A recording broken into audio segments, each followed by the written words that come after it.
जय हिंद साथियों, अगर अभी तक आपने हमारे चैनल सोच से जंग को सब्सक्राइब नहीं किया है तो सब्सक्राइब जरूर करें और बेल आइकन दबाना ना भूलें ताकि हर लेटेस्ट धमाकेदार खबरों की अपडेट आप तक पहुंचाई जा सके।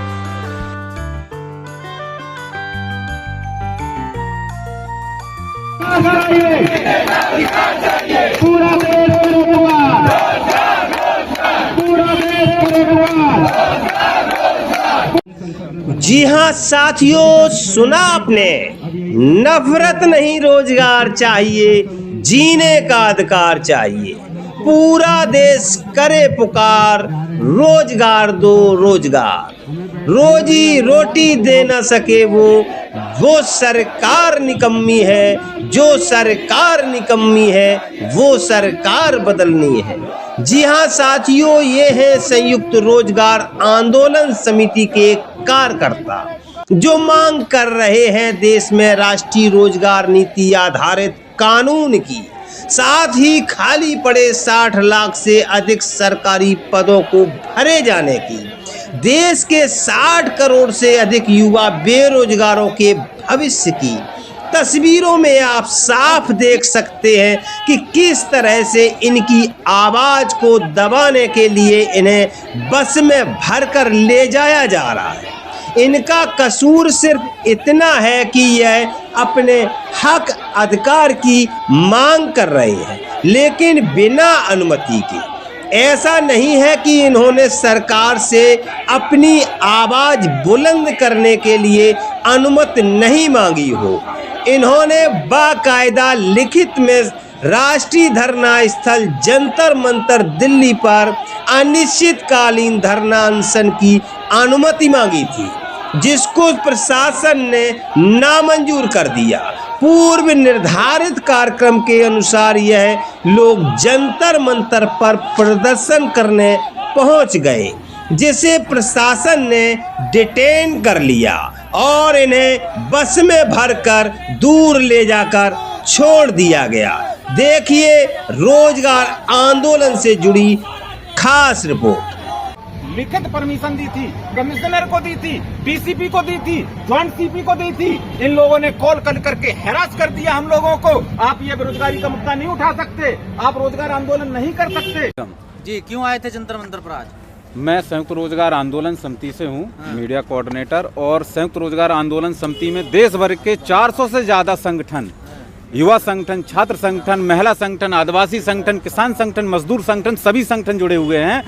आज देश में जो 60 करोड़ से ज्यादा युवा बेरोजगार है, उनके हक के लिए, उनके न्याय के लिए हम लोग राष्ट्रीय रोजगार नीति को लागू कराने के लिए आज हम सब लोग यहाँ पे इकट्ठे हुए थे।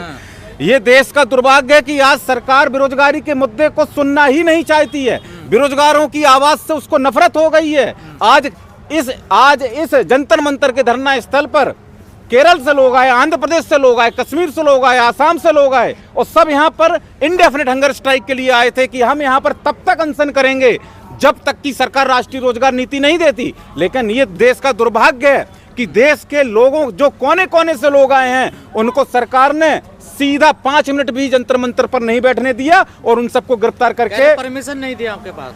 हम लोगों ने लोकतांत्रिक तरीके से जंतर मंतर पर विरोध प्रदर्शन के लिए, आमरण अनशन के लिए हम लोगों ने यहाँ पर लिखित परमिशन दी थी, कमिश्नर को दी थी, डीसीपी को दी थी, ज्वाइंट सीपी को दी थी। इन लोगों ने कॉल करके हैरास कर दिया हम लोगों को। आप ये बेरोजगारी का मुद्दा नहीं उठा सकते, आप रोजगार आंदोलन नहीं कर सकते। अगर आप लोग करेंगे तो आपको 188 में पंजीकृत किया जाएगा, फलानी धाराओं में पंजीकृत किया जाएगा। सरकार के अनुसार से बेरोजगारी है कहाँ? पकौड़े तलने भी रोजगार मान रहा, आप कह रहे बेरोजगार। ये जो गोदी मीडिया है, इन्होंने देश में इस तरह से प्रोपोगंडा रखा हुआ है कि पूरा डिजिटल इंडिया है, देश का 60 करोड़ युवा आज सड़क पर है। आप देख लीजिए, नजर तो नहीं आता ना वो।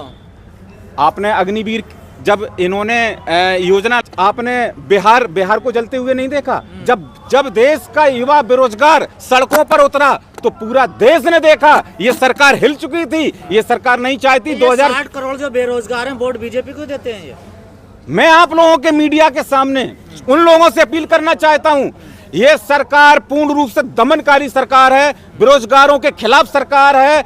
ये सिर्फ और सिर्फ अमीरों और पूंजीपतियों की सरकार है। ये आपको रोजगार देने में विश्वास रखने वाली सरकार नहीं है। ये देश की संपत्तियों को तैयारी चल रही है, रोजगार छोड़िए, अयोध्या में भव्य कार्यक्रम की तैयारी चल रही है। मेरी आप सभी से, आपके चैनल के माध्यम से देश के 60 करोड़ बेरोजगार युवाओं से अपील है, आप सब लोग अयोध्या जाएं, कटोरा लेकर जाएं और लाइन से बैठे पूरी अयोध्या के फुटपाथों पर, और ये मैसेज जाना चाहिए कि देश के युवाओं को मंदिर नहीं चाहिए, देश के युवाओं को रोजगार चाहिए। मंदिर तो देश में करोड़ों मंदिर हैं और राम मंदिर बन रहा है, वो ठीक है, राम मंदिर बनाइए, लेकिन ये जो बेरोजगारों के हाथ जो जेब खाली है, मानसिक पीड़ा से गुजर रहे हैं, जो परिवार का बोझ, अपनी बहनों की शादी का बोझ लेकर चल रहे हैं, उसका समाधान क्या है? से ज्यादा है रोजगार।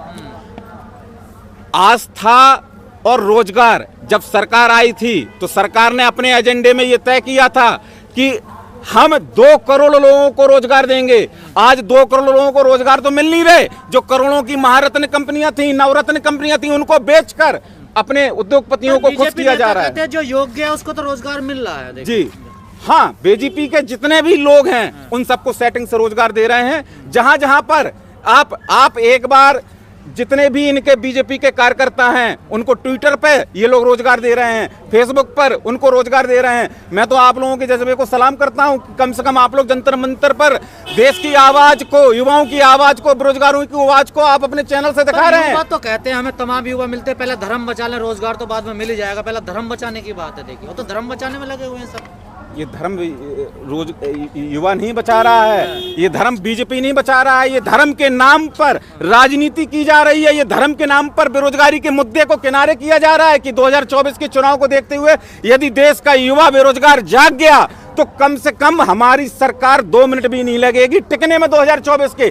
इसलिए ये पूरे 24 घंटे क्या दिखा रहे हैं? ये मंदिर दिखाएंगे आपको 24 घंटे, ये हिंदू मुस्लिम दिखाएंगे आपको 24 घंटे, ये देश में ऐसे ऐसे योजनाओं का ये भव्यकरण करेंगे। अरे हर घर नल पहुंचाया है और जिनके सर पर छत नहीं थी उनको घर दिया है। आप कह रहे हैं कि बेरोजगारी है? सर, देश भर से जो लोग आए थे, जब उनसे आज की जो योजनाएं, चाहे स्टार्टअप इंडिया हो, चाहे स्मार्ट इंडिया हो, चाहे मेक इन इंडिया हो, चाहे जल मिशन हो, कितने भी योजनाएं हैं, ना नल पहुंचा, ना पानी पहुंचा, ना गैस पहुंची। आज आप देख लीजिए महंगाई का स्तर क्या है। पर वोट तो बीजेपी पे पहुंच रहा है, सारा कुछ पहुंच रहा है ना पहुंच रहा है। देखिए ये सब जो रिजल्ट आ रहे हैं, आप एक बार नोटा भी देखिए, आप एक बार बैलेट के भी जो वोट हैं उनको भी देखिए, और आप ईवीएम को भी देखिए। ये पूरी तरीके से प्रशासनिक है। देखिए जिस तरह से आप लोग जो सर्वे करते हैं, मीडिया को मैं मानता हूं, जो सर्वे करते हैं, सर्वे में जब दिखा रहे हैं कि इतनी सीट बीजेपी को 1/3 सीट मिल रही है, 20% सीट मिल रही है, फिर बीजेपी फुल बहुमत में आ जाती है, तो आप समझिए इसका क्या मतलब है? मोदी जी की गारंटी जीत रही है। मोदी जी की गारंटी, मोदी जी कहते हैं ना कि मोदी की गारंटी, और ये गारंटी की गारंटी, तो मोदी जी 2 करोड़ लोगों के रोजगार की गारंटी कहाँ है? एक बार आप लिस्ट तो जारी कर दीजिए। अरे 2 करोड़ नहीं तो 20 लाख लोगों की लिस्ट जारी कर दीजिए, 20 लाख नहीं तो 2 लाख लोगों की लिस्ट जारी कर दीजिए कि आपने हर साल सिर्फ 2 गारंटी नहीं दी है, इन्होंने मूर्ख बनाने की गारंटी दी है। देश के युवाओं को आत्मनिर्भर बन रहा है भाईजान, आत्मनिर्भर बन रहा है देश की संपत्तियों को बेच के इनके पूंजीपति अडानी अंबानी आत्मनिर्भर बन रहे हैं, लेकिन देश का बेरोजगार आज भी वहीं खड़ा है, जो 2014 पे खड़ा था, जो आजादी के बाद से खड़ा था। इसका सिर्फ एक समाधान है, राष्ट्रीय रोजगार नीति, जिसको संयुक्त रोजगार आंदोलन समिति, चाहे किसान संगठन हो, मजदूर संगठन हो, सब लोग यहाँ पर आए थे। शाम को टीवी नहीं देखते, फिर रोजगार की बात कर रहे हैं। टीवी तो सर हमने जमाने से देखना बंद कर दिया है, तो क्योंकि ये जो गोदी मीडिया है, ये सिर्फ और सिर्फ इनको पैसा मिल रहा है कि किसी भी तरीके से मोदी का जितनी नीतियां हैं उनको महामंडन किया जाए, इनको बताया जाए देश में ना महंगाई है, ना बेरोजगारी है, ना शिक्षा की व्यवस्था दिक्कत है, ना स्वास्थ्य में कोई दिक्कत है। लेकिन आप सर एक बार किसी गांव का चक्कर काट लीजिए, एक बार किसी यूनिवर्सिटी में कॉलेज का चक्कर काट लीजिए, वो बताएंगे कि हम बीकॉम है, एमकॉम है, IIT है। डर हमारे पास खोने को सर कुछ बचा ही नहीं है। हम तो आज करो या मरो की स्थिति में है देश का 60 करोड़ से ज्यादा युवा। 60 लाख पद खाली है हमारे देश में, लेकिन उनको भरने की नहीं इनको चिंता है। इनको सिर्फ संपत्तियों को बेचने की चिंता है। मैं आप लोगों के चैनल के माध्यम से देश के युवाओं से कहना चाहता हूं कि आपके पास एक मौका है, जब भी जनप्रतिनिधि आपके पास जाए उनसे कह दीजिए कि हमें रोजगार में क्या मिला, वो 2 करोड़ रोजगार कहां है, उसी समय इनका पर्दाफाश हो जाएगा। राष्ट्रीय रोजगार नीति आप लोगों ने लागू क्यों नहीं की है? आप ये अपने जनप्रतिनिधि से क्वेश्चन कीजिए। हो सकता है कि ये सरकार युवाओं की विरोध को देखते हुए, आक्रोश को देखते हुए राष्ट्रीय रोजगार नीति लागू करने के लिए तैयार हो जाए। दरभंगा में एम्स बनवाया तो है। हाँ, कागजों पर एम्स है। इन्होंने जितने भी चाहे स्वास्थ्य पर काम किया, शिक्षा पे काम किया या बेरोजगारी को दूरी पे करने पे काम किया, ये सिर्फ कागज पे, लेकिन जो सामने है वो सामने है संपत्तियों को बेचने का काम। चाहे कोई भी, चाहे रेल बेच दी, भेल बेच दी, जो भी मिला ये बेचते चले आ रहे हैं। और आज देश के 60 करोड़ युवाओं के भविष्य को ये सरकार बेचने में 1 मिनट भी रत्ती भर इनको संकोच नहीं है, शर्म नहीं है। वर्ल्ड के राष्ट्रपति प्रधानमंत्री हमारे देश में आ रहे हैं, देश का नाम रोशन हो रहा है। आप कह रहे हो कि क्या हो रहा है इस सरकार में? मैं इस संदर्भ में एक बात कहना चाहता हूं, ये जो G20 हुआ, ये G20 2019 में प्रस्तावित था।